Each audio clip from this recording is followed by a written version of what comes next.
in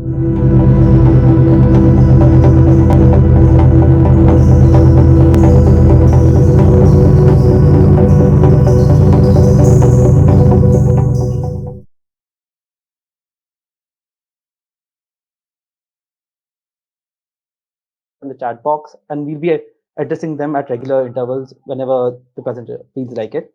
And then we will also have a Q&A session at the end of the seminar where all of us can discuss your doubts. So today we'll be having Kunal Kulkarni with us. He'll be hosting the session. He's an NITK alumni, and he is from the ECE department, and he graduated in the year 2019. He's also an alumnus from ASC and ITK, and he was really passionate about astrophotography since then, and he was the one who started experimenting with astrophotography back then, and he's the one who cultivated the art and taught it to the rest of us. He's now working at NASCOM, COE, IoT, and AI as an associate. So thank you, Kunal, for joining with us today, and over to you.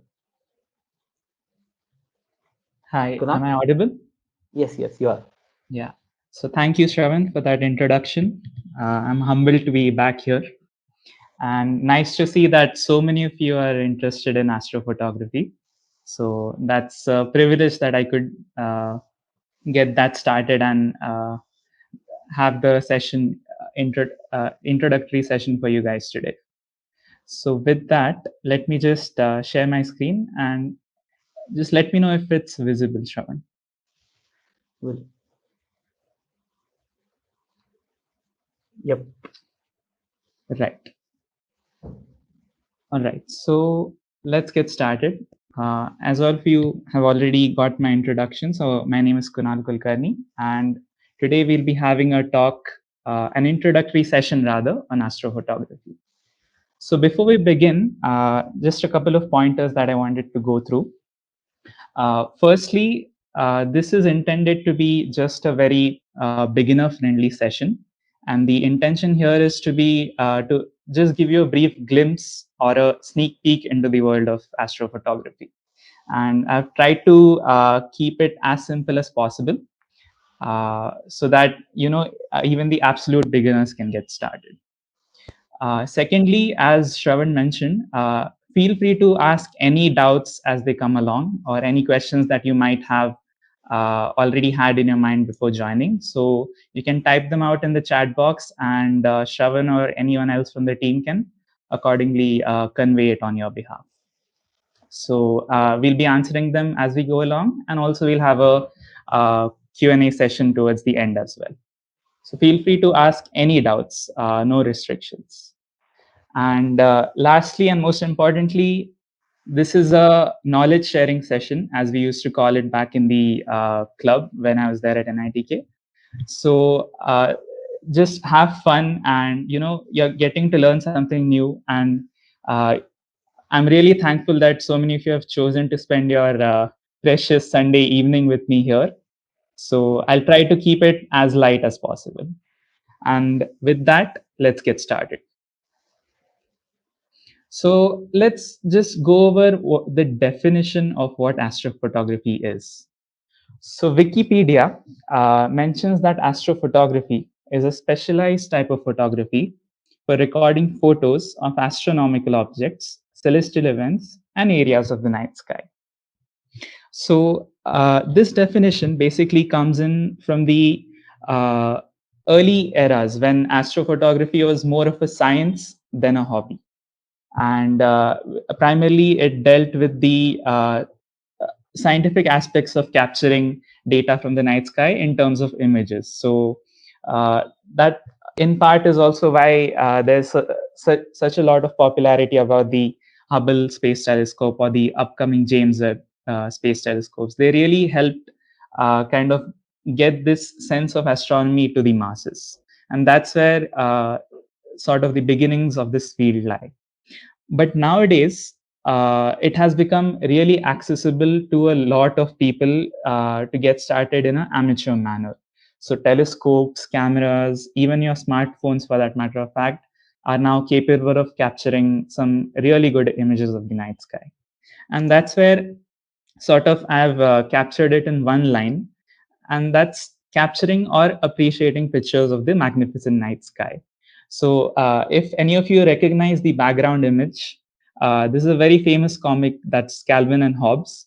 And feel free to Google it later. So they have a brilliant quote explaining just this line in a uh, very poetic manner, where they look up at the night sky just to appreciate it. And I'm sure most of you would have done that at least once in your life. So that's where the sort of essence of astrophotography lies, in capturing and appreciating the night sky.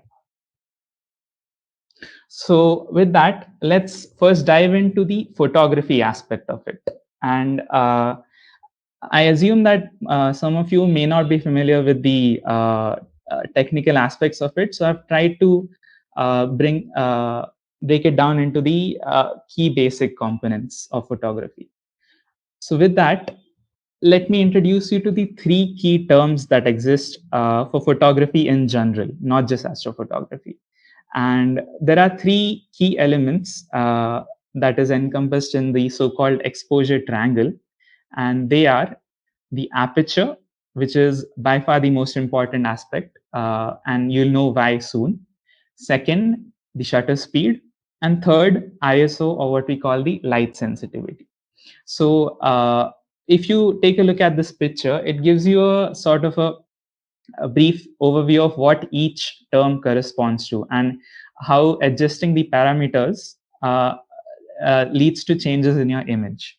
So in short, aperture controls the light that enters your camera. So in a sense, you can try to compare it with our eye, in the manner how the pupil adjusts to varying amount of light. So when it's day versus night, how it contracts or expands. Second, we have shutter speed. So that's basically how long the light is allowed to be captured on the bare sensor and to generate the digital image. So for typical cameras, it can vary anywhere from 1/1000th or even 1/4000th of a second to max 30 seconds. Of course, that depends on the equipment that are using, and accordingly, these extremities can be adjusted. But that just gives you a sense of the wide variety of images that are possible. So you can slow down time to just a fraction of a second, or you can keep the shutter open for multiple seconds at a time to gather light. And that's what our main focus area will be today, because you want to try and gather as much light as possible when it comes to astrophotography. And third, we have a very interesting factor, that is ISO. So that basically, you cannot have a direct comparison to your human eye, so to say, but it's more of a digital parameter that was introduced from the time when digital cameras started coming into the that the when they started evolving, so to say.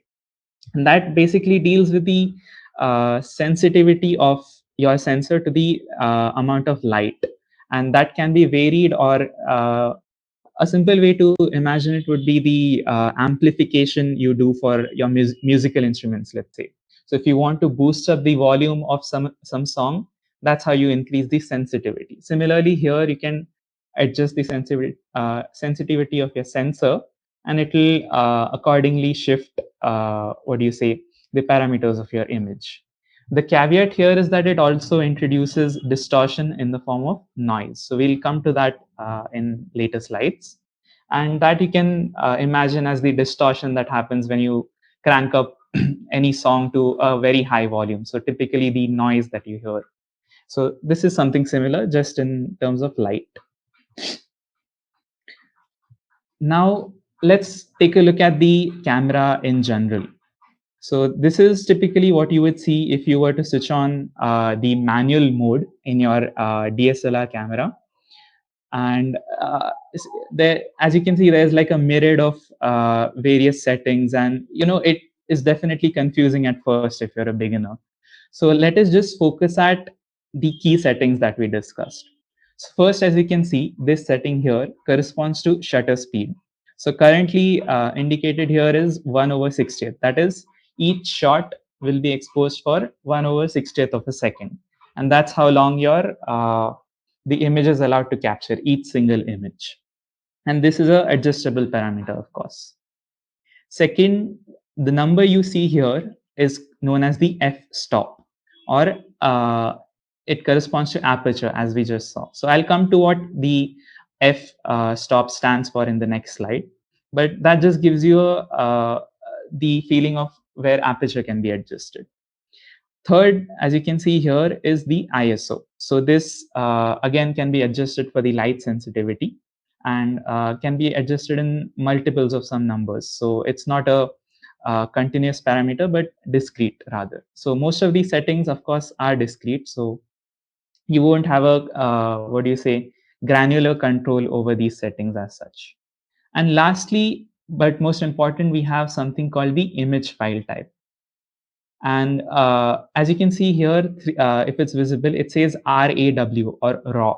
And that is basically the, as the name indicates, the very raw output of the sensor. So if you if you have interacted with images, typically what you will find is a .jpg or .png at the end of your image file, right? That is the file type that a typical image is generally saved in. So raw is something similar, but what it does is it is the uncompressed, or the what do you say, as it is output of the sensor. So it captures the details right there in the shot. So there's a lot of information that is captured in a digital manner when the image is saved onto your SD card or wherever else that it's captured. And that helps in processing the image later on when you bring it onto some of the software such as Photoshop or Lightroom. And that is very, very important. So that is a key factor, I would say, that you would really need to ensure that you capture your images in RAW. And that gives you a very, what do you say, broad set of parameters to tune once your image is captured. And that really opens up a lot of things once you start capturing RAW. So do try that out if you have a DSLR, or nowadays even some of the smartphones come out with settings where they allow raw capture. So that's where I have also shown in the interface of a typical Android smartphone here. So if you were to switch over to your manual mode in the camera app, you would find something similar.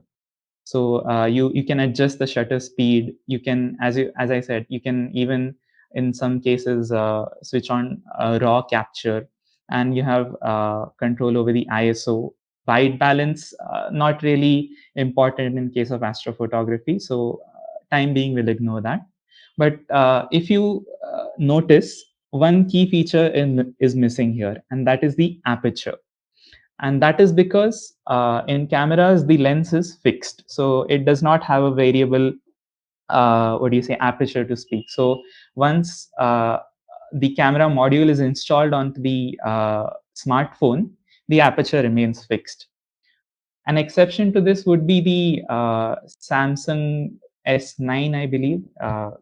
Like I'll have to check that, but it had a variable aperture if I'm not wrong. So feel free to Google that.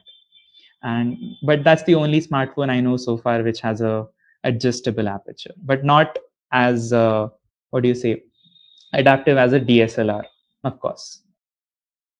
So any questions so far, or shall we complete this, Shravan? We don't have any questions so far in the chat box. Do you guys have any questions?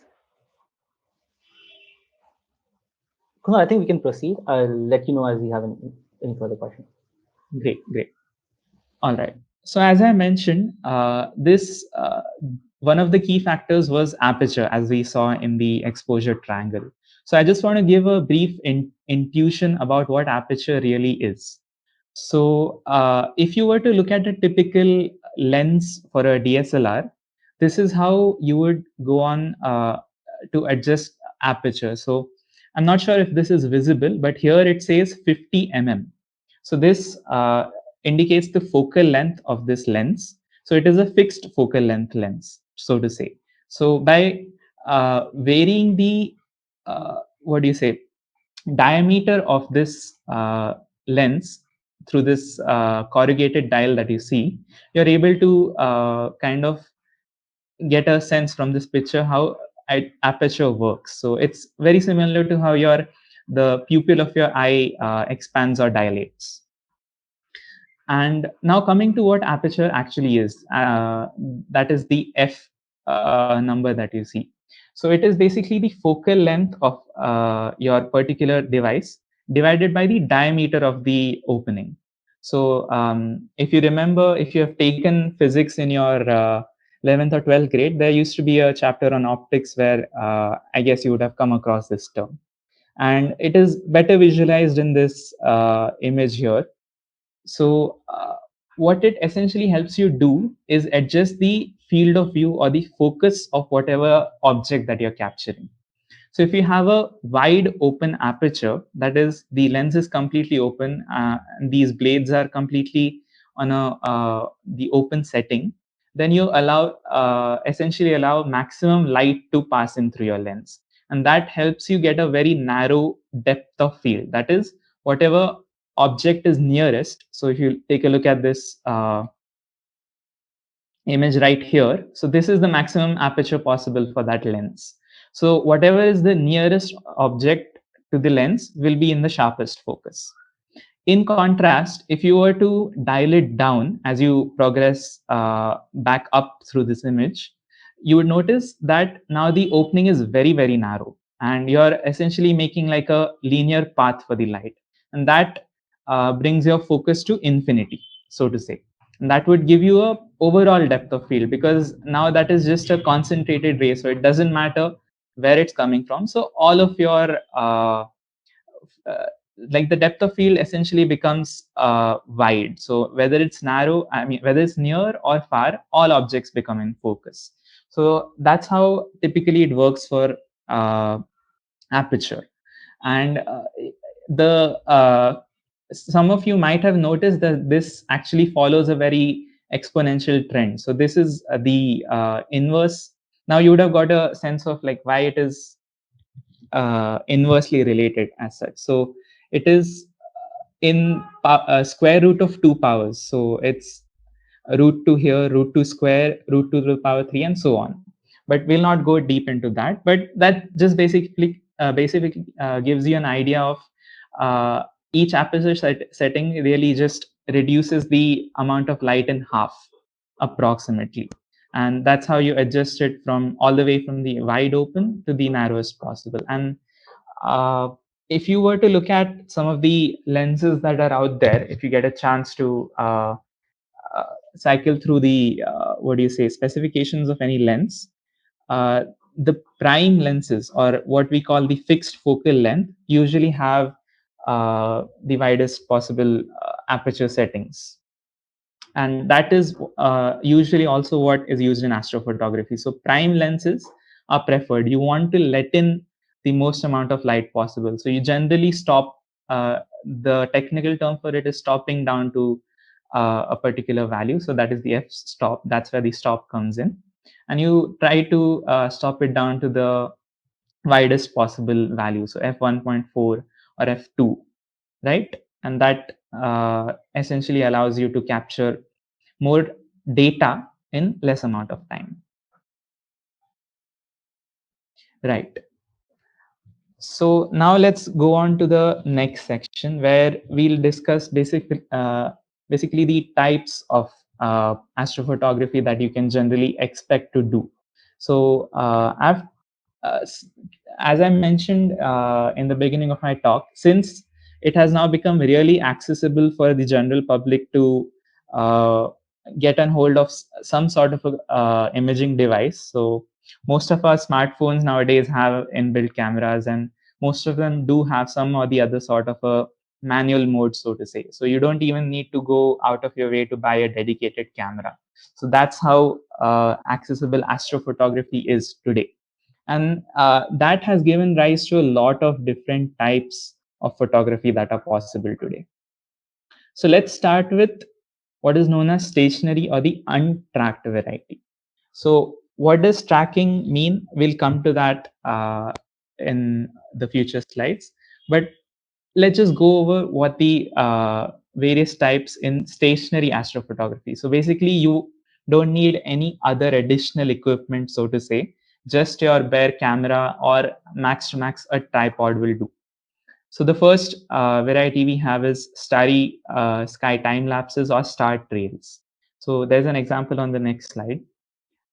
Second, there's meteor showers. So if you would have come across some of the headlines that typically come out for such cosmic events, so meteor showers are one of the most uh, prominently captured astrophotos out there. So among many other things. So even people who generally don't associate themselves with astrophotography uh, do try to capture such images because they turn out to be really good landscape composites. The third we have is Milky Way landscapes. So in the summer, typically in the northern hemisphere, summertime is what's known as Milky Way season in astrophotography. That's where you are able to see the entire, so to say, the Milky Band of our galaxy.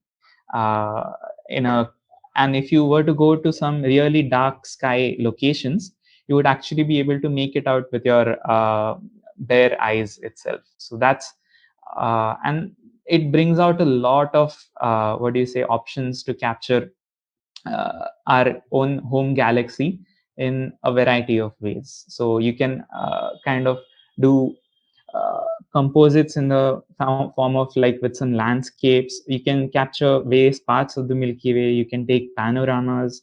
There's just a whole lot of options available there, and it doesn't need any specific equipment, so to say. The fourth we have is constellation composites. So the background image you see here is particularly from the Taurus constellation in the night sky. And you can sort of capture a very wide field of the night sky. And that brings out some of the, what do you say, interesting details that you may or may not notice usually when you're just stargazing. So, for example, here you can see some star clusters. There are stars of various age and thereby like various colors also visible. And some of these, not sure if it's visible, but some of these very faint like patches of dust that you see, that's actually cosmic dust in the sky. So that is also one thing you can try out and does not require uh, dedicated equipment. And last, of course, we have moon phases or the eclipses that you can also try. So they also come under astrophotography. And there again, you have a lot of options available. So you can just take pictures of the moon in its phases. So you can have a composite, so to say, or whenever eclipses occur, and if you're in a position to capture it, lunar or solar eclipses, you can give a shot. So one advisory here would be that for solar eclipses specifically, you do need one extra equipment, that is a solar filter that you can easily procure from a local hobbyist shop or any scientific toys or whatever shops that you might have in your locality. And you can just attach it to the front of your lens. So that helps you capture uh, the eclipses, or even if you just want to try out solar photography like the sun on its own, you can try that. So I'll just quickly run through some of the examples that were mentioned. So this is what star trails are. So you just leave your camera open for multiple exposures at a time. So each photo that you try to exposed for more than 15 or 30 seconds. So by the inherent rotation of the Earth, you'll see that the stars, that is the night sky, also rotates in a relative manner. And that causes these beautiful star trails that can be captured along with some foreground here. So this was captured by one of our AAC members itself. And that's how you can bring out some of these varied aspects of astrophotography. Second, we have our constellation composites. So here you have a star cluster Pleiades, which is illustrate like if you are able to read the M number there, that's nothing but the catalog, usually we refer to some of the objects. So we'll get to that in a second. But yeah, this is one thing you can try out where you necessarily do not need some sort of a telescope or a high magnification lens to capture something like this. This is a cluster that's visible through your naked eye itself. And it's, I believe, near the constellation of Taurus.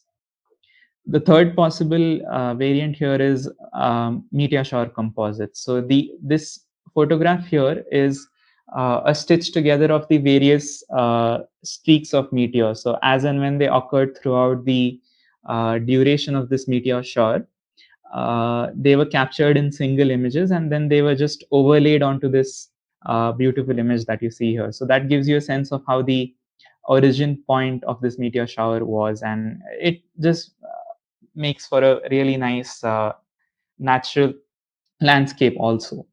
So it adds this X factor to some of the regular natural or what do you say, scenic photography that is typically done. Then we also have the solar and lunar composites during the eclipses.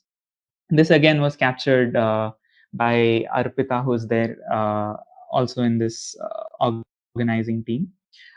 And this was during the annular solar eclipse that happened in December of 2019. So as you can see, the eclipse was captured at various stages of the uh, cover, and so you can go in till the full disk is occulted by the moon, and then again back when the uh, shadow starts leaving the foreground of the sun. So, and you can through just basic software stitch together this beautiful composite here. So it helps you visualize the progress of the eclipse. Similarly for the lunar eclipse as well. So this was during a special blue blood moon eclipse that happened in 2017, I guess.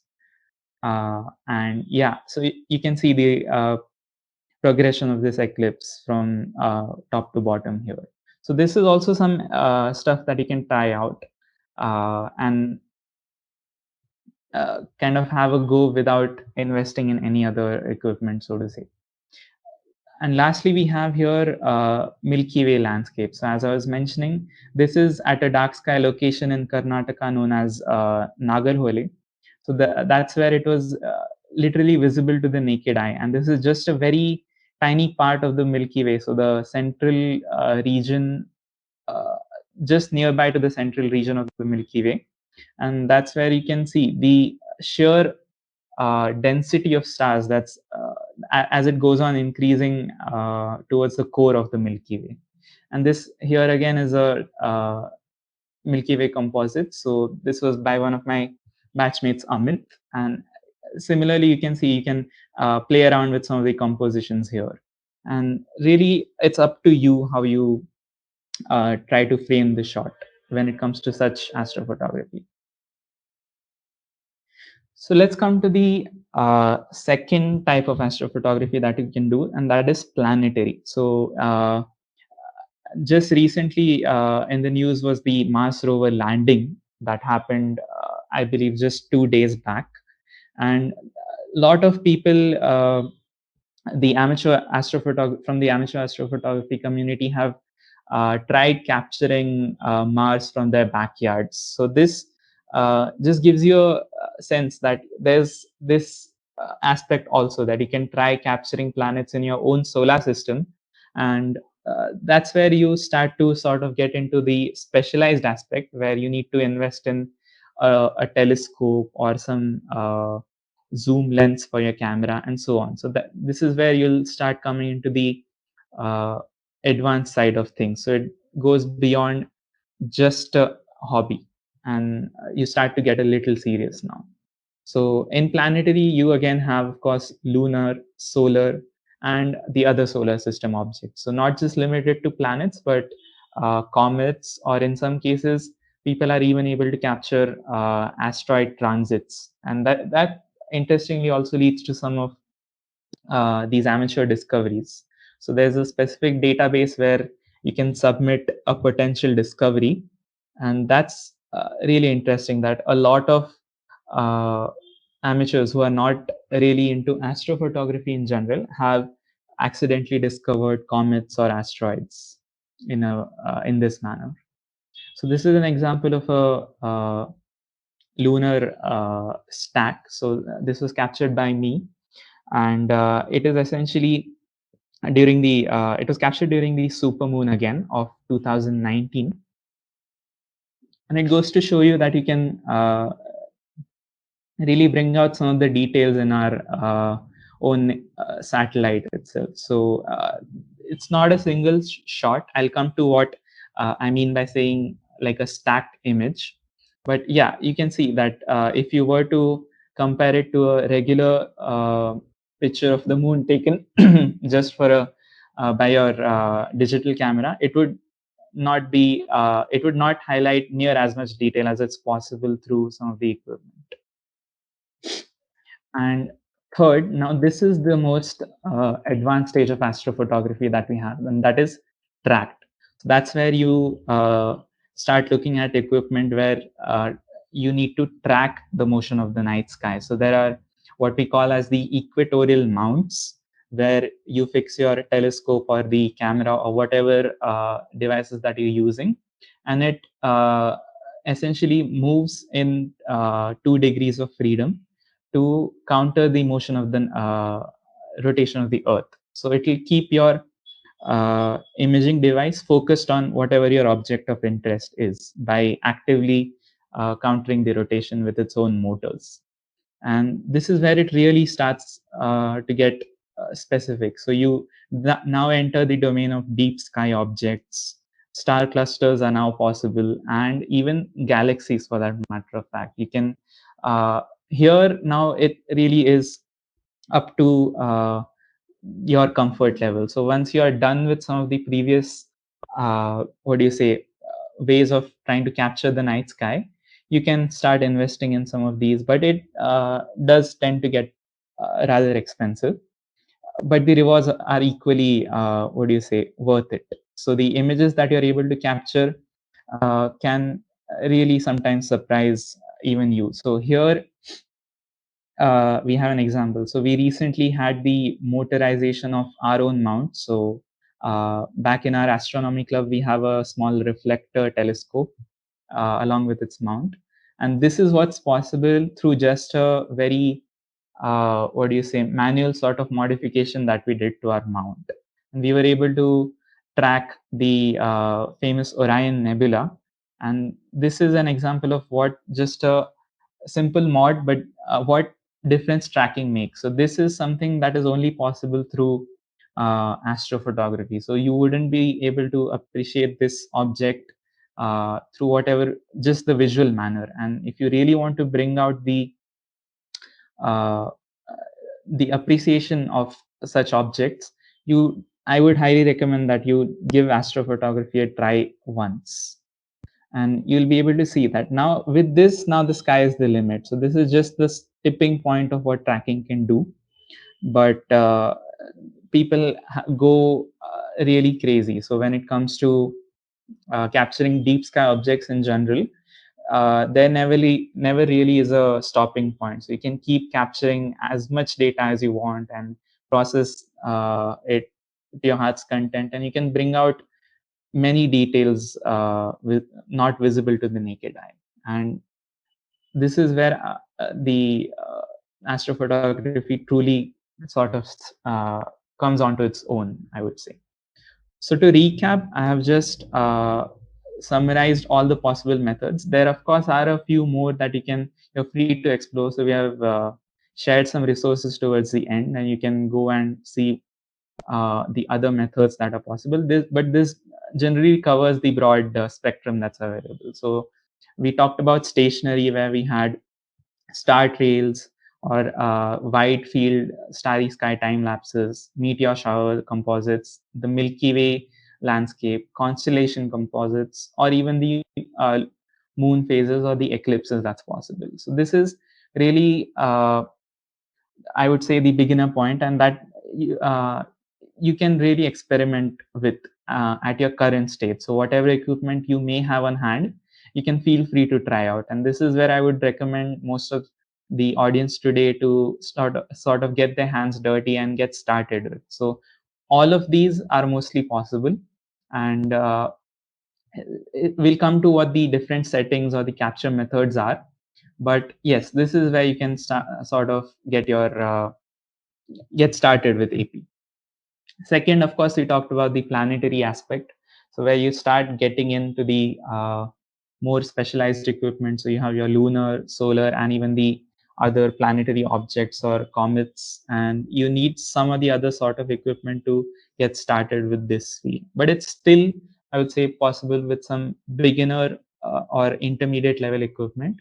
So you can even try this up to this point as a beginner. But where it really starts getting deep into the field is through traps. So you really need to start looking at the mounts, telescopes, even dedicated equipment, and a whole lot of other things come into play, such as even specialized capture softwares. Then you have, what do you say, the other accessories that go onto your telescope and help you guide your mounts, etc. And this really has no upper ceiling, so to say. So people even end up spending lakhs to crores of rupees. So people even have dedicated observatories built at their home. So that's the level of customization that's possible when you really start taking this seriously. So before we come into the equipment, I just want to take a pause, and if there are any other questions the audience might have. Shravan? We don't have any questions so far. Do any of you guys? If any of you guys have any questions, please type them out on the chat in the chat box.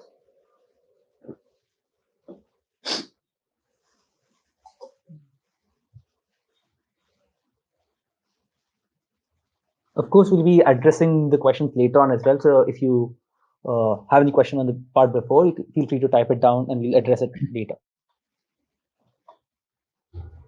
So if there's any doubt or any part that you didn't understand, feel free to also mention that. We can go back to it and address that as well.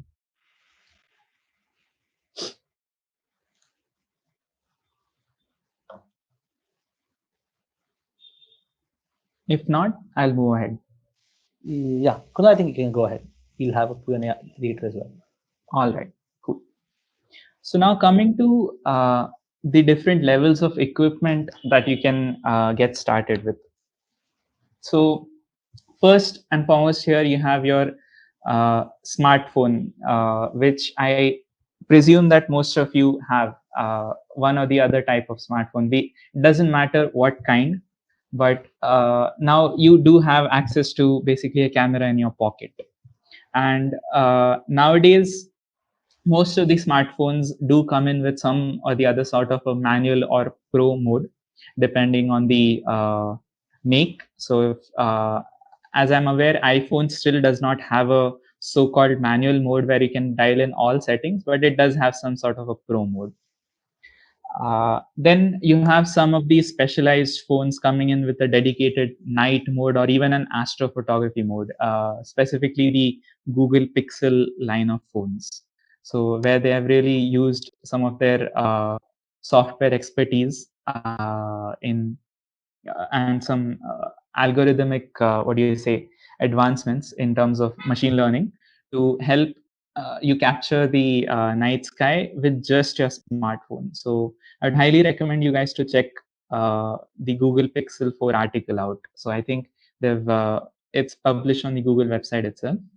But yeah, so that's where that's how public, so to say, the this AP has proliferated now, and more smartphones are now coming out with some of the other interesting such modes. So night mode, I guess, is now more or less available across various smartphones, whatever be the price point. And that will essentially help you get started if you're not comfortable with the proper dedicated camera or the what do you say, full manual control of your images. So they are sort of the assisted or semi-assisted modes that will help you take some night sky shots. So the first aspect that I mentioned, right, the untracked, that's what is possible from this kind of equipment. Of course, a tripod is optional. It'll help you keep your phone stable as you capture an image over some uneven ground, or if you decide to venture out into some dark sky location, or even uh, any other such sites.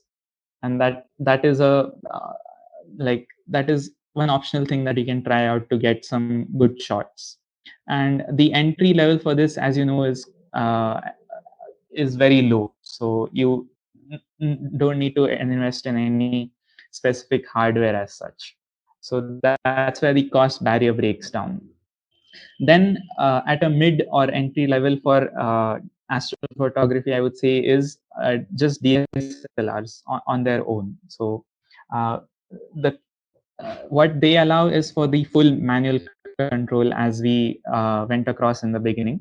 So the settings that you can try out, and then along with a tripod, you now have a option to keep it stable throughout the duration. So you can expose for images as long as 30 seconds also, without much disturbance or any other uh, what do you say, tracking error that might arise. So that's where this basic equipment comes in, and that's where mostly people who generally already have some sort of a camera or do photography in general can get started right away. And some of the optionals here are again an intervalometer. So that's a specific device that you can attach to your camera. It helps you automate the process. So you have to capture a lot of images throughout the night. So you can really uh, customize the capture of images, and then to your heart's content, and then accordingly automate this process instead of you having to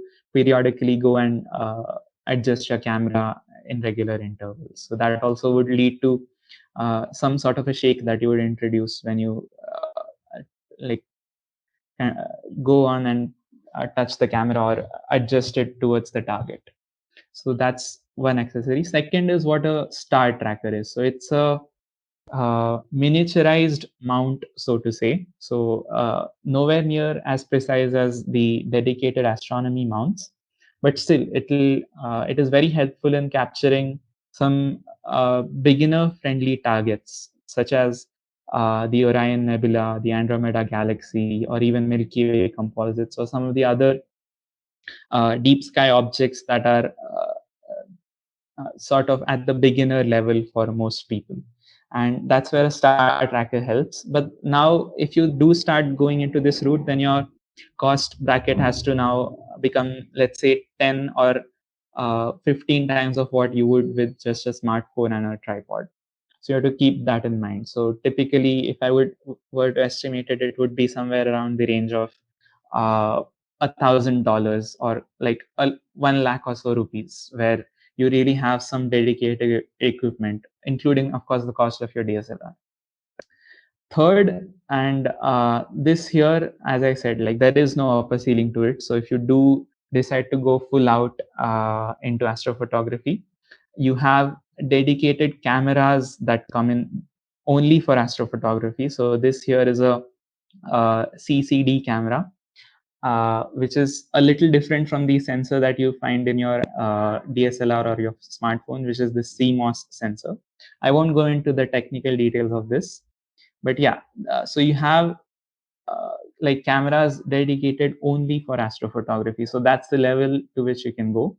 Nowadays, even some of the manufacturers have started bringing in dedicated DSLRs, so the Astro modified versions of their cameras. So Canon specifically makes a camera called the EOS RA, where the A stands for astrophotography, wherein they do a slight modification to the sensor, and it makes it more sensitive to some of these wavelengths that you can capture. So again, now we'll have to go into some of the details of what these objects emit, but uh, for the sake of simplicity, you can imagine as you have your white light in different components, that is from violet, indigo, blue, so on. There's also specific wavelengths that are emitted by these nebulas. So they typically contain some of these gases such as hydrogen, helium, oxygen, so on, and each of them are illuminated by the stars or the other light that's present near, and they emit some certain wavelengths, and these cameras are very sensitive to those wavelengths. So a very famous one is H alpha, so which is emitted by the hydrogen, or hydrogen alpha as it stands for, and that helps you add this aspect to your images, so which is not normally possible through your regular color cameras. Then of course you have to not only look at these cameras but also the telescopes. So there again you have various varieties possible, such as reflectors, refractors, and uh, really, I mean, there is no, if that'll be a separate session on its own actually, to talk about telescopes in general. So for astrophotography specifically, it again depends on what kind you want to do. So there are dedicated telescopes for deep sky objects, there are ones which are specialized for planetary, and so on. The third component there would be the mounts, so the tracking mounts. Then again, you have various varieties possible. So you have something like a beginner level mount all the way to an observatory grade mount. So if you want to construct a small what do you observatory at your home, there are like mounts that can support like kilos of capacity at once, so 50 kgs, 100 kgs. Typically telescopes are quite heavy as they are built to be really robust. So that's where mounts come in. Then you have even dedicated software that you use for. So as you can see, this has no what do you say interface for it, as this camera would have on its backside. So you have to attach it to your computer again, and there's software that comes in. So there's a learning curve involved to that as well. And again, as I mentioned about the various wavelengths, so there are filters that come in for capturing just these specific wavelengths, so that you attach somewhere in your equipment. So what is known as your image train. uh, and yeah, even there are dedicated filters for suppressing light pollution in a city, or for canceling out moonlight or any other street lights that are there. So yeah, really it's heavily very customizable at this end of the spectrum, and it's really up to how deep you want to go. So it can get very messy really fast. So I would recommend that you don't explore this aspect at present, and stick to these two options for now. Of course, once you get familiar with capturing images in these two setups, you're most welcome to come and explore this. So there are plenty of options available on the internet, or even uh, YouTube channels where they go into each aspect of this, as I mentioned. So these again are separate. It's a separate session on its own. So I will stop here with this. And here, your cost bracket is really sky's the limit. So how big your bank balance is. So typically it starts at around $5,000-6,000, and it can go anywhere. So yeah, that's how it is for these three different types of setups that you can have. And coming to the settings, of course, so these are very general settings that encompass some of the various types. So of course, for each type of astrophotography, again, you would have to adjust each of these parameters, but some of them remain consistent, such as, of course, you need clear and dark skies. So that is the first and foremost requirement of any uh, before going into astrophotography, that you need to ensure cloud cover or haze is not there, or any other factors such as light pollution with your the object you're capturing, because uh, camera sensors are typically really sensitive to some of these aspects such as light pollution. So you would end up spending a whole night trying to capture something, but in the end you would realize it's just a overexposed image with orange street light, or some it has blown out and completely ruined your what do you say the session. So you need to account for these things beforehand. Then again, you of course, as I mentioned, you have to ensure that you're capturing raw, because we'll come to why, but the post processing, or the once you are done with the capture, once you bring it into some sort of a processing, there's no alternative to raw. So if you accidentally end up saving it as a JPEG or PNG, you can't really get back the metadata for processing. So you have to ensure that you capture in raw all the time. And coming to those three settings which were mentioned, so aperture generally has to be, you, it would be preferred to keep it at the widest possible option that you have, or at least two stops above that. So let's say if your lens can go up to f1.4, you would tend to stop it back to f2 or f2.2. The reason for this is because there are other, again, aspects to it which are a little more technical, such as fringing, or you'll get some aberrations, etc., owing to the, what do you say, the optics of your lens. So that's again one thing you need to keep in mind. But what it essentially helps you do is, the faster the f-stop is, that is, the lower this number is at the bottom ratio, it'll help you capture images quicker. So you can spend uh, less time capturing a particular object. So let's say if at f5.6 you would need to take one particular image for 10 seconds, at f4 it would be just 5 seconds, as you're letting in twice the amount of light. And coming to, again, ISO, so the caveat with ISO is, as you go higher, so cameras nowadays can go anywhere up to like 200,000 or even 300,000 ISO. It introduces noise. So there's an aspect to your, once you're capturing images digitally, you're invariantly going to encounter noise. Yeah. Okay, so that and ISO is a like major contributing factor to your noise. So you have to kind of have a delicate balance there. So not too high, but not too that you won't even see or make out that image in that feature in your image. So typically 1600 is a good value to target, but you can, if it's a really dark sky site, you can even dial it back down to 4 or 800. It's up to you. So this is something you really learn once you're out there in the field. So learning the theory here is one thing, but you really got to experiment on your own to find it out.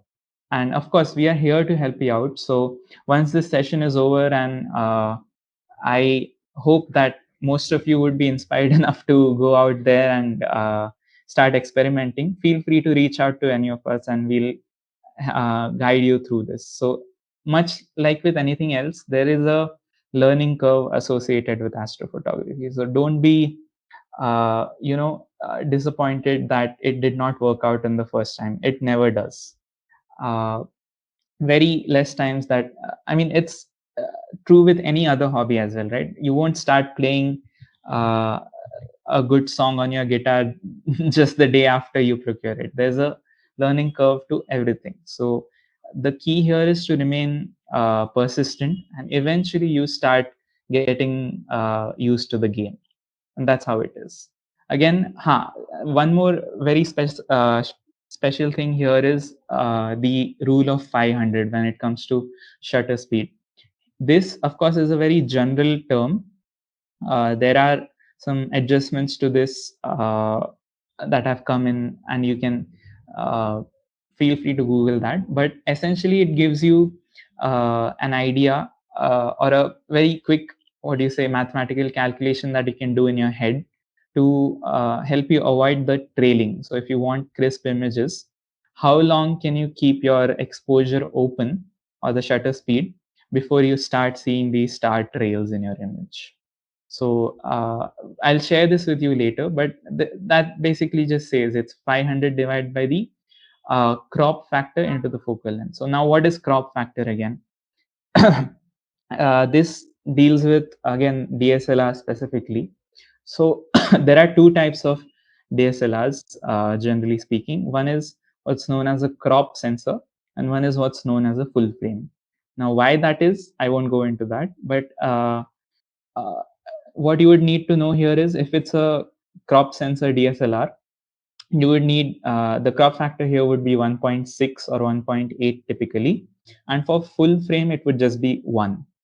And focal length, of course, that is dependent on the lens that you're using. So you could have a fixed focal length lens like a 50 millimeter, or you can go up to the specific zoom one, so up to 300, 400, or even in some cases 500 mm.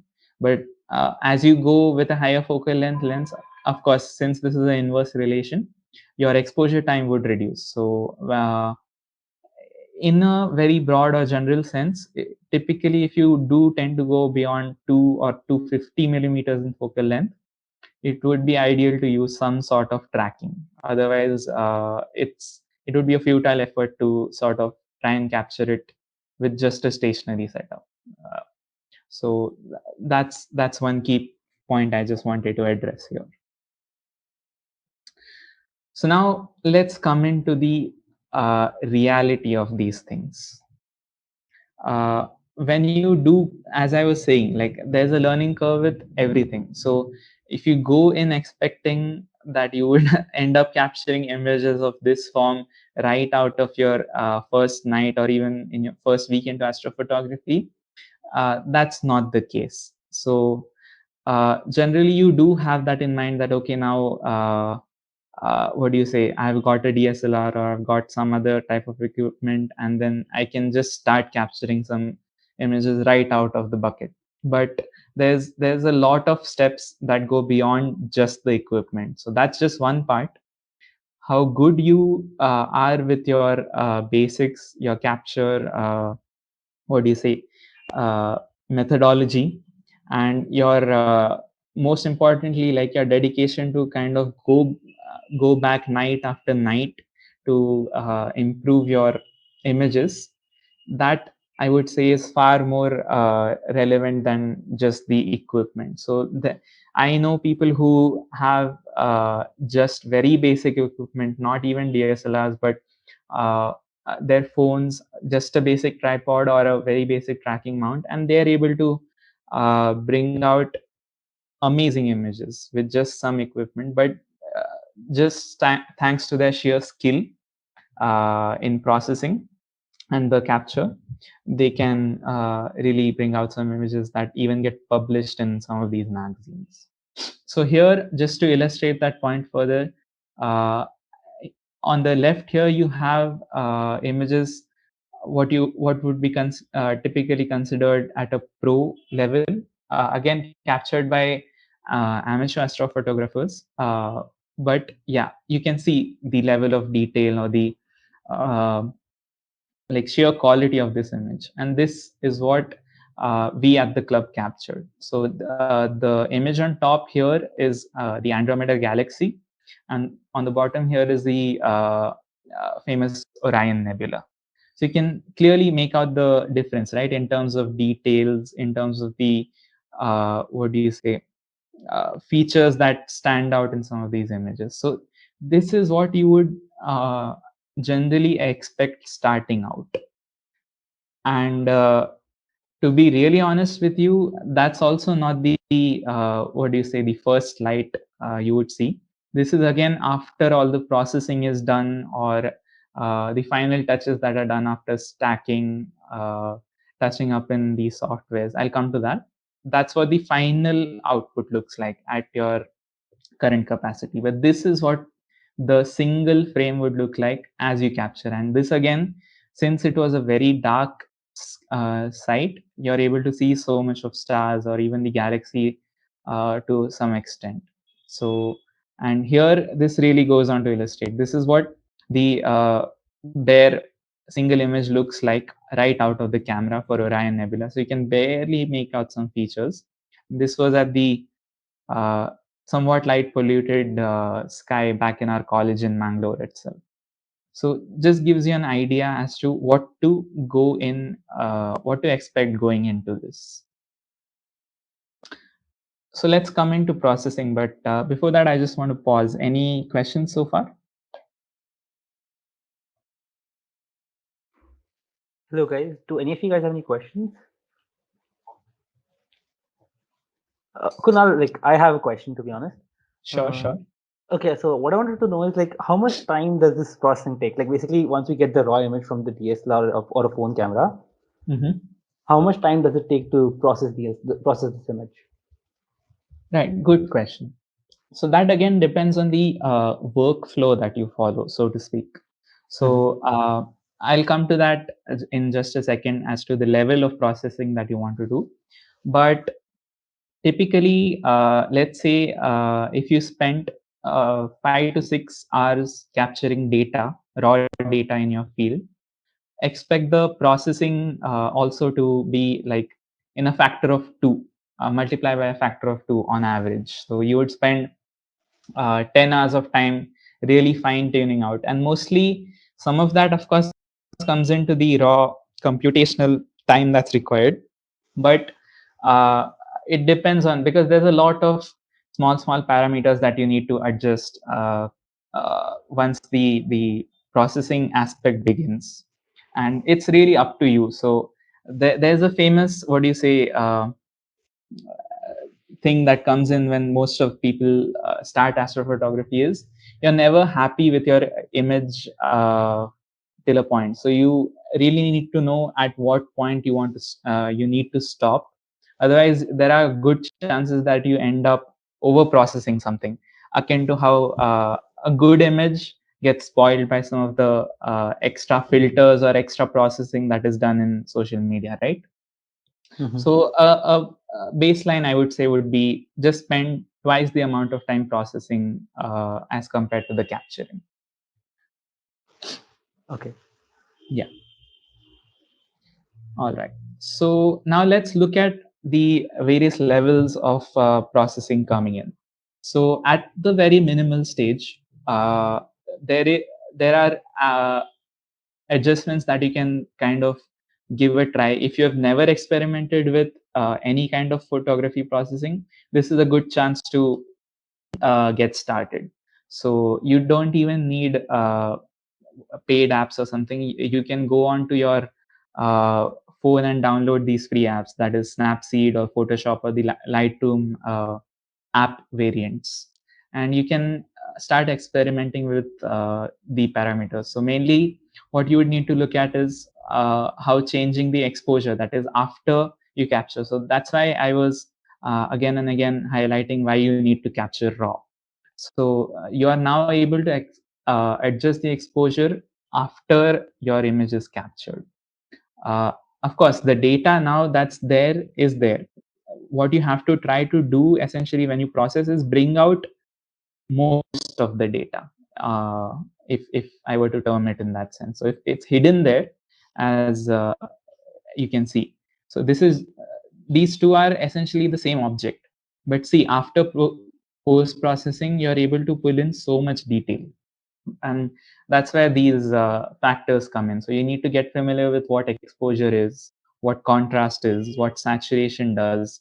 Hue is optional, but again that depends on the object you're capturing, and so on.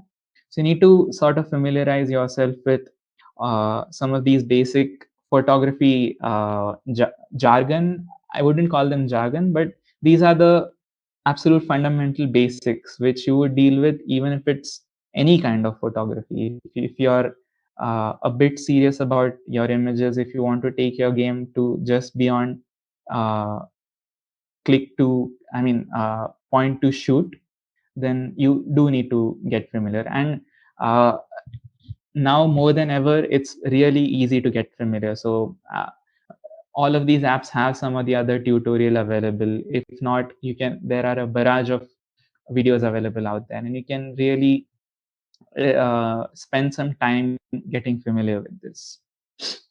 Once you're comfortable with some of these fundamentals, you can come a step beyond and look at some of the astrophotography specific aspects, such as stacking, uh, including all of the above parameters. But now you go a step beyond just the fine tuning. you really need to look at some of the histograms of each parameter. You need to adjust other fine subparameters when it comes to exposure, such as the gamma of a image, or the when it comes to contrast. Again, that's where white balance comes in. So you start looking in some of the more nuanced aspects of it. Then there's something you can try with blending exposures. So that's where you'll have two different images of different exposures. So let's say uh, an exposure is of 30 seconds versus uh, the other exposure stack is of just 5 seconds. So that will help you illustrate some of the finer details within your objects. So again, going back to this example, so longer exposure would help you bring out the details in this nebulosity, the gas that you see here.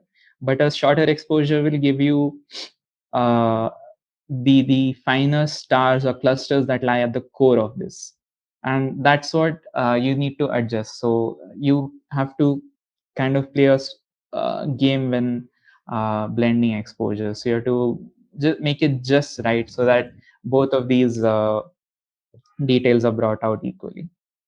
Then yeah, of course you have the full-fledged versions of these software, so Photoshop, Lightroom, or if you're into open source, there's also GIMP. But from what I hear, like, I personally haven't experimented with GIMP, but it is slightly less intuitive or user friendly, I would say. But the catch here is that it's free. So if you don't really have uh, don't want to invest a lot of money into Photoshop or something, they are typically expensive, you can give GIMP a trial. And that's where the what do you say, you start really getting familiar with astrophotography post processing. Then of course you can come to the advanced stage. Akin to how the specialized equipment is there, there's also specialized processing software that comes in, right from the capture software all the way to the entire pipeline that you handle. So there's something called sorting or grouping that you do. So you uh, let's say you have captured a set of 100 images. Again, you need to sort through the best 90 or 80%, depending on the threshold, because there are various factors again that go into determining the quality of your image. Not all are same. That is one aspect to it. So you need to bring out just the best 80%.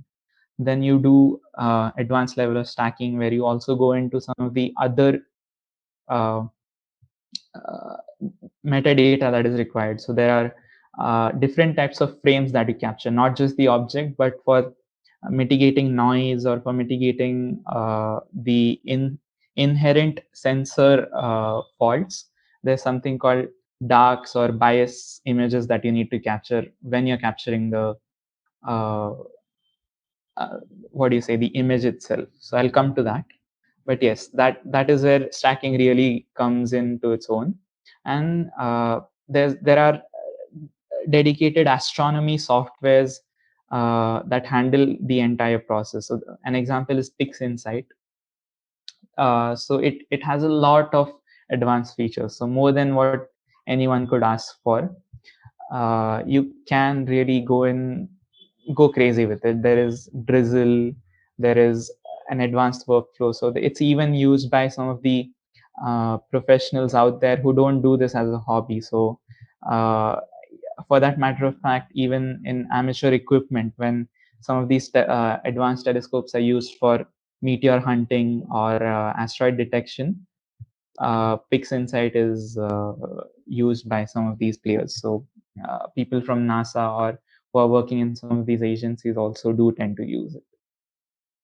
And that is sort of the highest level that you can go to here.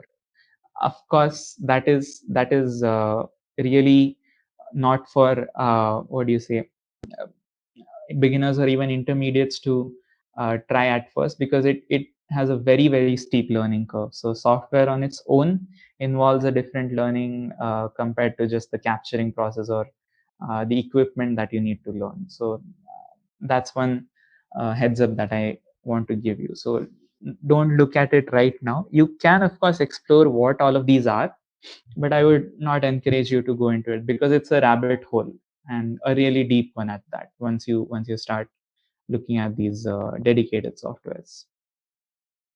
So now, what is stacking anyway?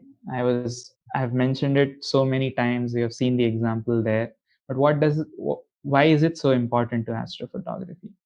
So what stacking is essentially is the combination of multiple frames into a single image. That's where the word stack comes in.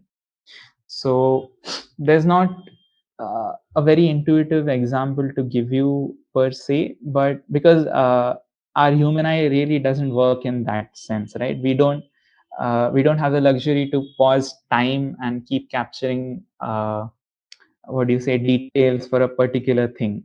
We live in real time, but stacking allows you to like in a very broad sense of the term, pause time, so to say. You can uh, monopolize on your equipment to the max by stacking in the exposure. So you try to boost in whatever signal you are, and so the idea here is that if each frame of your image is a 30-second or a 15-second long exposure, when you stack it, so let's say if you were to stack 10 images of 30 seconds each, so your combined exposure time would be a 300-second worth of exposure. So akin to how you would get the data by keeping the sensor open for full 300 seconds in a go.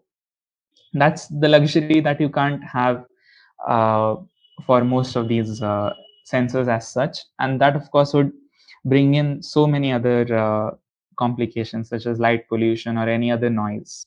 That's where stacking comes into help. So two key things to understand here is that it requires significant computational resources. So once you do install some of these softwares on your PC or Mac, whatever it be sure that you have some good amount of hard disk space available, and at least 8 to 12 GB of RAM free. So it consumes typically anywhere from 3 to 4 hours, or it can go on for like even half a day, depending on the processing power of your computer. So it's a very computationally intensive process. Second is that this dedicated software that comes in. So there's a free software called Deep Sky Stacker. You can install it. It's Windows only, but you can give it a go. But for a beginner, I would say that that's the go-to software right now. Even Photoshop has an option to stack, but it's not. The process is not so intuitive. From what I've tried. So Deep Sky Stacker is one thing you can give a go. And what is happening when you're stacking? So as I was mentioning, there are different types of images that you capture. So light frames is your object in focus. So let's say if it was just this star cluster, so that would be the normal images you would capture at the settings I mentioned. Dark frames are captured after you capture these light frames. So that is to get the noise profile of your camera. So what you do is you uh, put your lens cap or cover the lens of your camera, and keeping the same settings that you had here, you just snap a few frames, so that allows the sensor to just record noise and nothing else, and that will help create a master dark once the processing software takes over. And what it essentially does is it will subtract this noise from your image if you're able to get that. No problem if that's a little heavy to understand.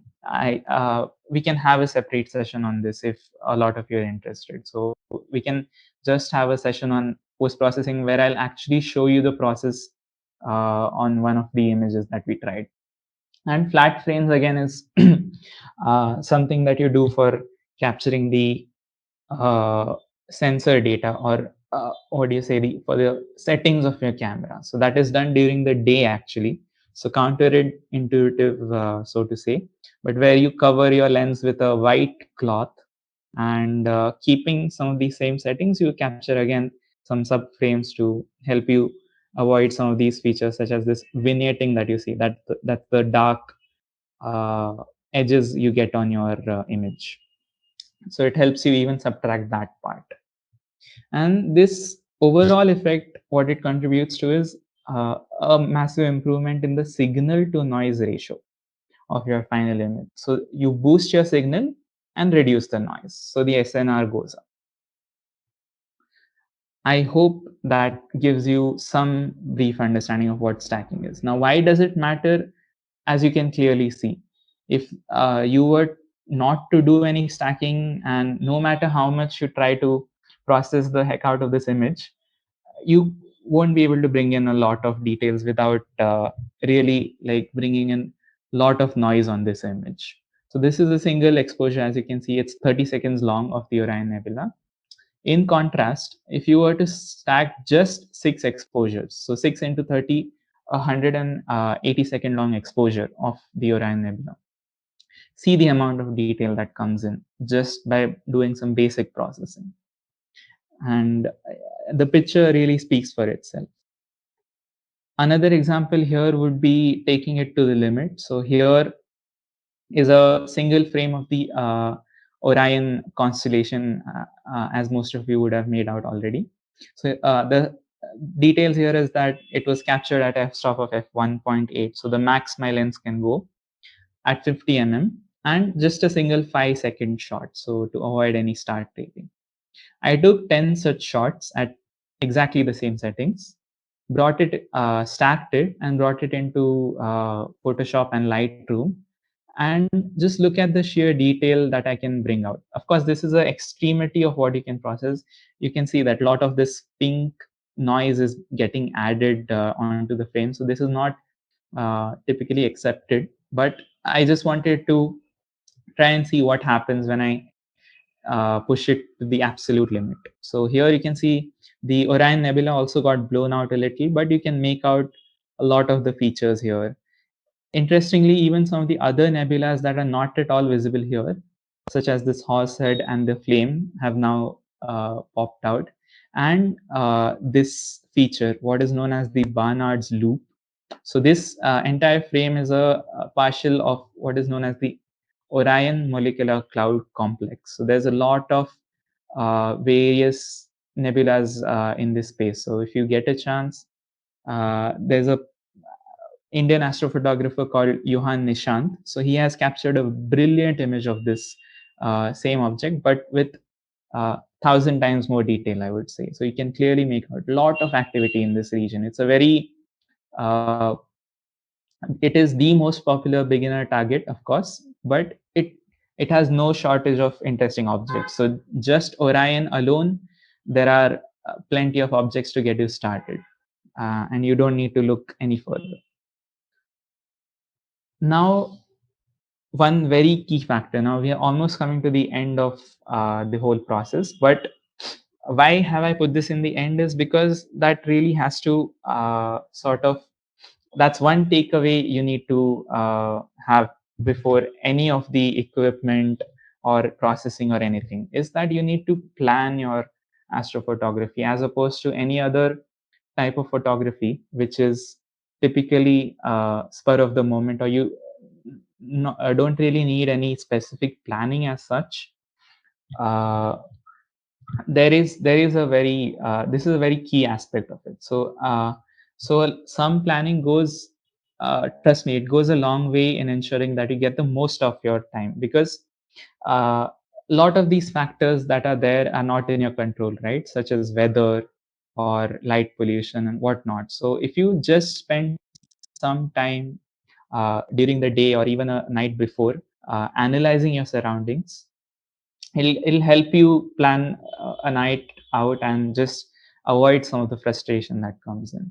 And to help you, there are a lot of things available. So for checking the weather conditions, cloud cover, of course, there are a plethora of weather apps. and you can go into specialized apps that show you a cloud cover by the minute, or even model some of it, up to you. Specific to astronomy or astrophotography are planetarium software such as Stellarium. So where you can punch in your latitude, longitude, so your exact coordinates, and it'll help you visualize the entire night sky uh, at that particular time, so in your field of view. So it'll help you really plan out with respect to your surroundings where the object you intend to capture would be, and it'll also help you understand some of the other factors, such as uh, when typically the moon is out, when it's more than 50% in its phase, it really hinders your capturing if you're trying to capture some deep sky objects. So there's a lot of pollution that comes in just through moonlight, even if you're somewhere in a dark sky site. So you need to plan your nights in accordance to moonrise or moon sets. And of course, they'll also help you in visualizing some of the cosmic events. So there are simulations that run in Stellarium. Of course, this again is a free, completely free open source software, and I'd highly recommend you guys to go download this right away after this talk, so you can experiment uh, to your heart's content. There are a lot of features available for it, so you can just play around with the night sky, have a look at the constellations, get to know each star within the constellation and its detail, and so on. Even the deep sky objects are illustrated in a really detailed manner. So there you can again look at some of the upcoming meteor showers, eclipses, supermoon, etc. Here I also want to give a shout out to our AAC Instagram page. So there's a calendar that comes out. Of course, most of the other professional sites such as Sky and Telescope magazine or Sky at Night, they release a astro specific calendar at the beginning of the year. So where they highlight the events for each hemisphere, the timing, even for astrophotography nowadays, they'll recommend the ideal settings to capture a eclipse or a meteor shower, and so on. What are the good locations around your locality that you can go out to and camp in the night, and so on. So there's a lot of things to explore here. And now let's come into what you would actually experience out there in the field. So now that you have gone through some of the basics, you understand photography fundamentals, you have done some planning, you have some idea of the position of objects in the night sky, you have experimented with the raw image format in your camera, dialed around with the other three key settings: aperture, shutter speed, and the f-stop. And so this is one thing that you need to go. So the expectation in the field is a little different. So when you first set out to capture something, you would really have a dark screen on your camera, even if it's a star filled sky, right? If you want to focus on a particular object, you need to utilize the inbuilt digital zoom of your camera, or in case of a smartphone, whatever the maximum zoom you can do on a object. So once you uh, have a general idea of where the object should be in night sky, that's where the pre-planning helps. Point it in that direction, take a rough shot, so to get an idea of where something is. So 15-second exposure will also do, so you have an idea of where the typical constellation or whatever object you're trying to capture is. And then to focus, zoom in on any one particular bright star in the night sky. So as you can see selected here, and to focus, what you have to do is you have to autofocus won't work in this situation. So bring your setting down to manual focus, and using this digital zoom, you have to try to get the star, the bright star in your field of view, to the smallest possible dot you can, so that ensures you are locked into focus. And after that, you have to periodically check in. So after you have done a set of captures, let's say after each 15 or 20 minutes, because there are weather conditions also. As you go into the night, there is the moisture content in the atmosphere plays a key role. even the dew and so on. So you need to keep periodically checking in if you're just going in with your camera and tripod. When you're using specialized equipment, of course, you have to monitor, you get to monitor it through your laptop or the software, and that's in real time. But yeah, I'm just giving you a heads up as to what you would see in the field typically. Uh, Over here, what you see, these spikes, right? That won't typically be visible in your camera. That is through a specialized attachment that you can put on your lens called a Bahtinov mask. Don't really need it, but it helps bringing in what do you say, pinpoint focus. So when these lines intersect with each other in this perfect manner, that's where you get absolute perfect focus. But that's completely optional. So what I mentioned to you, bringing the any bright star into the field of view and focusing it to bring it on the smallest possible point, works. Second, of course, is your framing of the object depending on the focal length. So as you can see, the higher the focal length, the deeper you go into the object in terms of zoom, and that of course affects your exposure length also. But Stellarium also has an option to what do you say, input your camera details there. So it'll help you visualize in this format. So it'll draw a box of the field of view for your lens at this whatever focal length, and you can frame your object. So you get an idea of what the output will look like on your sensor. So it just gives you a perspective. So 50 mm is a very wide field as compared to 200 mm. That's just focusing squarely on the deep sky object here. And that about does it for the theory. So I just want to run you through some of the images I have captured over the years. So since I got started, and what are the settings that I used for each of these images. So the first one here is the Andromeda Galaxy. As you can see, it mentions here a stack of 60 lights plus 20 darks. So from what we saw in the stacking image on the other slide. So 60 frames, each of ISO. Yeah, any doubt? Okay, so 60 frames of with the settings of ISO 3200 and f-stop of 1.8, 4 seconds for each exposure, and at a fixed focal length of 50 mm. So 60 such images, and then again 20 darks with the same settings with the lens cap on, and they were stacked and processed in the softwares that I mentioned to bring out this final image. So it's nowhere near what would be considered what do you say, at the pro level or even the amateur level.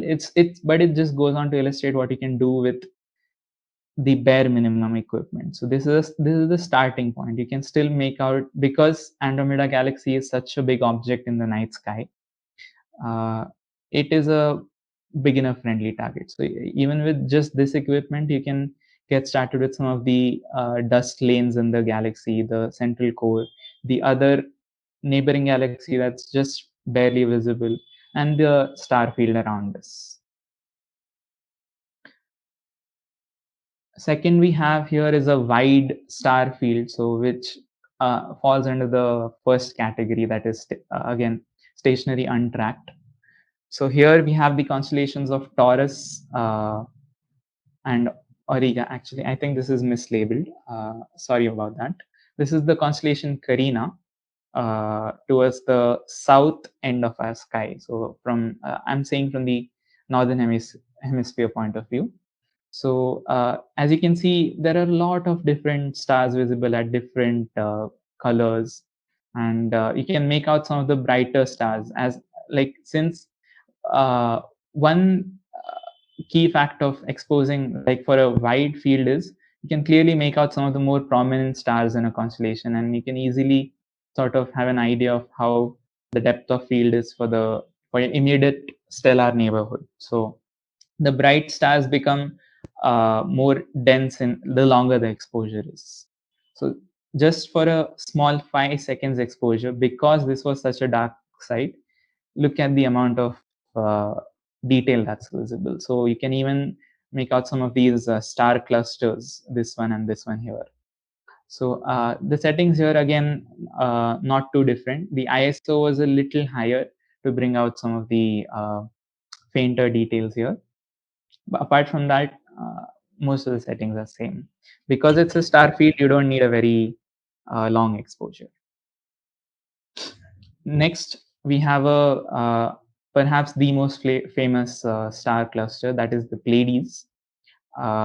So here again, what I used was a stack of 40 lights and 10 darks at again 50 millimeter ISO 3200. So that's unchanged. And again, 5-second subs, because it's not really a deep sky object, so to say, just a star cluster. There is, of course, some nebulosity, but that would require additional equipment such as a tracking mount to really bring that out. So for longer exposures.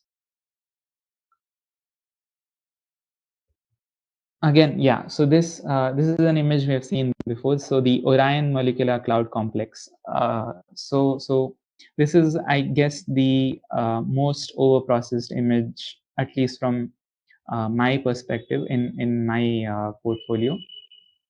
This is not advisable to get started with, but if you do really want to experiment with some of your processing skills, I would really recommend that you do try this out for once at least. So you can see the limits of both your processing capability and also the equipment that you have. So this is what I would say can be done with just the beginner level equipment. That is one tripod, a DSLR, and a lens. That's it.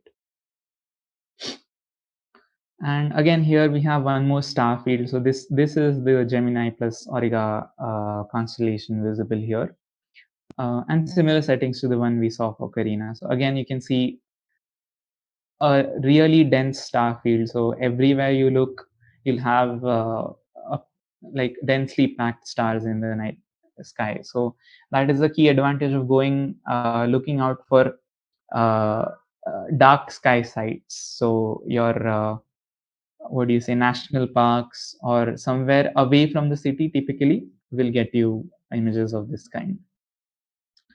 Coming to the second type where we saw about planetary. So this is an example again of lunar photography.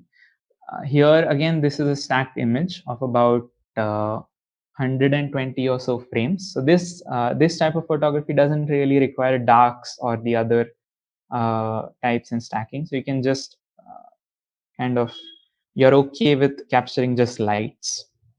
And since it is an object as big as the moon and does not require very heavy tracking, you can go deep. As you can see, the focal length has now gone to 300 millimeters. And the ISO here has dropped down to 100 as compared to some of the deep sky objects, which was like at 3200 or 6400. That's because the moon has plenty of illumination on its own. So you don't really need to have higher light sensitivity. And the shutter speed here, so here if it was in terms of multiple seconds, here it's just a fraction of a second. Again, because owing to the sheer scale and the brightness of the moon. That's where it makes a difference. And this again is a similar example of solar eclipses, of the same solar eclipse, sorry. So this was taken with the attachment, that is the filter, as you can see. So it brings out this really pleasant orange hue, and you can there are, I would like to mention, there are like dedicated solar telescopes also, where people are able to capture details of the surface of the sun. So even some of the what do you say, features on the corona of the sun or solar flares that erupt, they are able to capture it here. So here it's just with a simple filter that I taped onto my lens, and the same eclipse. But why? I mean, I would highly recommend that you don't try this unless it's heavily cloudy, or what do you say, some sort of a protection available, because you can easily damage your camera or the sensor itself if you expose it to this sun directly without any protection there. So similar to how you cannot directly look at the sun from your with your naked eyes, it's not at all recommended to use the bare lens. But thanks to some cloud cover, I was able to capture this image of the same eclipse. So I, of course, limited it down to a very what do you say, short exposure. So this is the fastest my camera can go. That is 1/4,000th of a second. So that's where I sort of mitigated the risk of overexposing or damaging my sensor.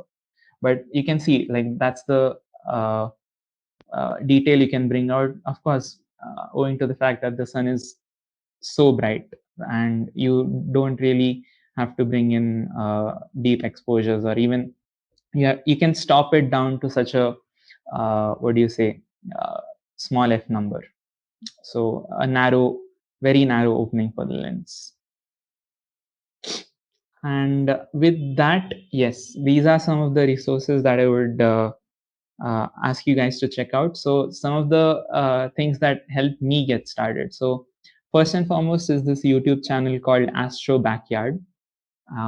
It's a really wonderful resource. So the person is named Trevor Jones. So he's a astrophotographer based out of Canada, and he really caters to all sorts of people starting out in this field. So from absolute beginners to some of the pros. So he owns all sorts of specialized equipment, but he also makes videos for absolute beginners. And so same for the other two channels. So Nebula Photos, if you really want to go deep into the processing aspect, or want to look into untracked photography where taking it to the absolute limits as I showed you, then this is a channel you should check out. And Astro Addict is again one more similar channel. And of course, you can check out these softwares. So I, I'm assuming most of you would be familiar with Photoshop and Lightroom, but Deep Sky Stacker is something you can try out along with uh, Sequator. I'm not sure if it's a paid or a free version, but yeah, that's a similar software to Deep Sky Stacker. And one more link I think I forgot to add here was for Stellarium. So that's one thing I would highly encourage you guys to check out there. So with that, I think we are done. Just for the sake of running you guys through what we have missed out. So what we have covered today is just, I would say, a drop in the ocean of astrophotography. But I just wanted to give you a very brief and crisp overview of what a typical workflow would look like. This is also not what do you say, all encompassing, but you get a fair sense. So when, as I mentioned, so planning before anything else. So you have to check for the weather, the moon phase, the time of absolute darkness or light pollution, framing your target with stellarium. Then when it comes to equipment, so this is of course for the dedicated equipment. So there's something called polar alignment that you need to do for your mount. Uh, where it ensures, because Polaris is like sort of fixed in the night sky when the Earth rotates. So you need to align it roughly with that star in northern hemisphere.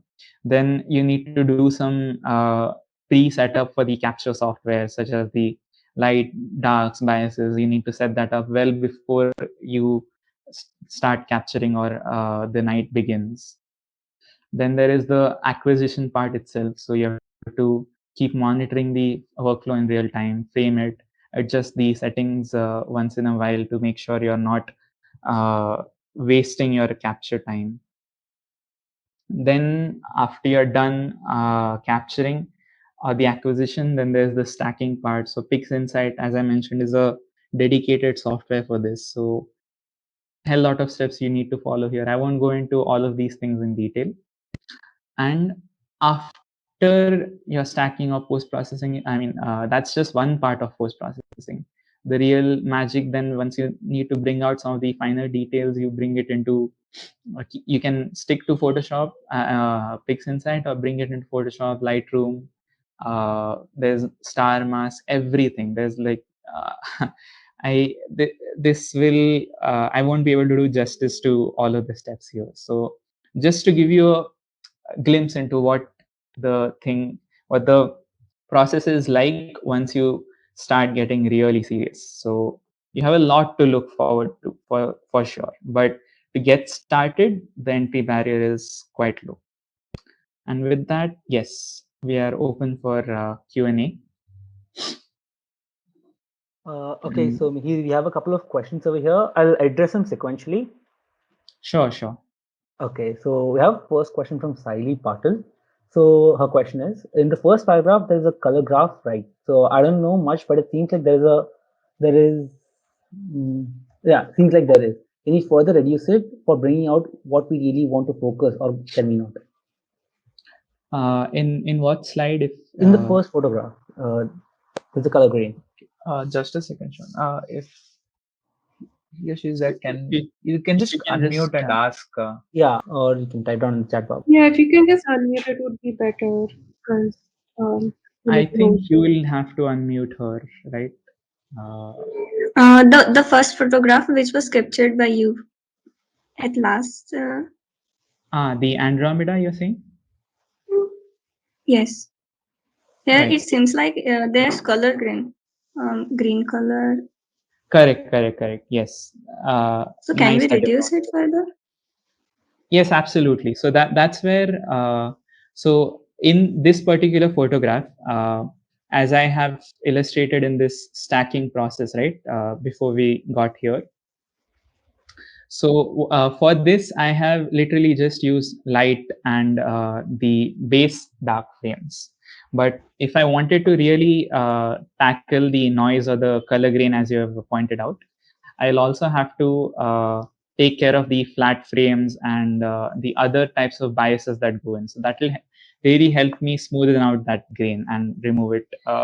So at that point of time, since there was like a shortage on time and we really was just getting started, we wanted to just focus on what we could get on our. It is absolutely possible to remove. Okay, thanks. Welcome. Okay, so moving on to the next question, we have a question from Anvit. His question is there any way to extract useful data from a bad resolution night sky image? So Anvit, like by bad resolution, he means taking a picture from not so good camera or a phone. Yeah, so again, I want to kind of bad resolution when you say, is it like limited by the pixel count? So as opposed to, let's say if it was just a 2 or 5 megapixel camera versus 12, is that what he's trying to say? Anvit, you can unmute yourself. Please type down the time. Yes, he means like the difference between megapixels. Okay, resolution. Fine. Yes, theoretically, yes, you can if you have captured some really good stable data. It is possible to pull out details as I was mentioning here. So you can stretch it to the max in post processing. But resolution wise, I would recommend that you at least try it with something 10 or 12 megapixels and upwards. So that will lead to that will mitigate some of or most of these issues. So at least a bare minimum should be 12. Okay, so we have a next question here. So the question is, hello sir, in the general settings you were suggested to put the aperture values greater than f4.0, but in pictures you have kept the aperture values to f1.8 or f2.0. So may I know the reason? Right. Again, good that you noticed that. I was expecting someone to question this. So what I have mentioned here are very, very general settings. So if you remember, while I was discussing the aperture part of, while I was introducing the photography fundamentals, I mentioned that most of the lenses do not have the luxury of such a wide aperture. In my case, like most or all of these images were captured with a prime lens. That is, it has a fixed focal length. So it allows for a greater, adjustment of the aperture. That's how it is designed. And typically these lenses are much more expensive compared to the kit lenses that come in with your camera. So for them, generally f4 is the max or the widest possible setting that's available. And that's why I've given that as the base mark there. But since I had the option of going lower, higher in this sense. So what you can do is to counter the higher f number, is that you can try exposing for a little longer time. So for me, whatever data I was able to capture in 5 seconds, maybe you might be able to capture in 10 seconds. But again, you have to take care of this star trailing. So that's where you need to sort of balance out, try it out at, so when I capture these images, I literally, before letting it run for all the exposures, I experimented with all of the different options. So even at f4, at f2, with the different lengths that I had. And eventually I settled on this because that seemed to capture the most amount of data in the least possible time. So I was able to capitalize on the advantage of the. His doubt also happens to be the focal, like the number itself is a bit confusing in that sense. Like f1.8 is technically greater than f4, right? So it is a inversely related relation. I can understand why that's confusing. It was for me at the beginning too, but since it's an inverse relation, so you can keep it in the back of the mind. Lower the number or lower the f stop, that is the actual value, higher is the aperture. In a sense, aperture is, it doesn't really have a value, right? It's a dimensionless quantity. So the lower the number, the wider open it is and the more light you can gather. In contrast, the higher the number, so here f22 or even f8, as you can see here, the like lower the light gathering ability, since you have stopped it down to f8. That's why it's called a f stop. So to help you get that, is that clear? Okay, we have a yes. Great. Okay, so we have the next question. We have next question from Mihir. He's asking, what are your go-to locations to capture the Milky Way galaxy in Karnataka or India for that reason? Nice. So one, Karnataka specifically, because I had the option to go in due to my college. Karnataka specifically has a lot of dark sky sites. So in fact, I think among all over India, Karnataka and again Ladakh and some of the extreme north ends have some of the darkest skies in India possible today. So for Karnataka specifically, I would highly recommend Nagarhole. That's one. So that's near to Mysore. Then there's Chikmagalur, and further north, I believe there's Shimoga, and then I'm unable to recollect the yes, Kodachadri. So yeah, some of these. So what you can look at is a website called Light Pollution Map, where it gives you a. Let me just try googling that right away. This really helps you visualize some of the dark sky sites that are possible. So you can move over to India. So as you can see, it's intuitive here enough in this map, right? So the brighter the white or the red spots are with highest amount of light pollution. And as you go on to the the darker colors, that is towards green, blue, eventually completely black, these are the darkest locations in India. So accordingly, you can, in the vicinity of these regions, you can look out for camping sites or national parks or whatever, and plan out whatever is convenient for you.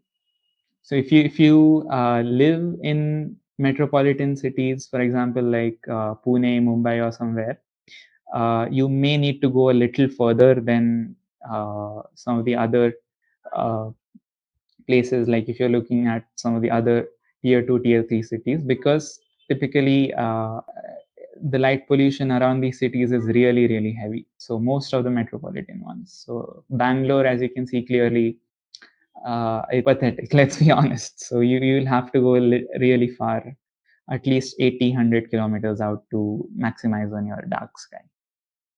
The other alternative here, of course, is to, if you do want to try it out from your city location, then you have really no other choice but to invest in some good equipment, such as a tracking mount and dedicated light pollution filters. So that gives you the luxury of staying at home and doing it right from your terrace or whatever. Okay, so we have a final question from Om Thakur.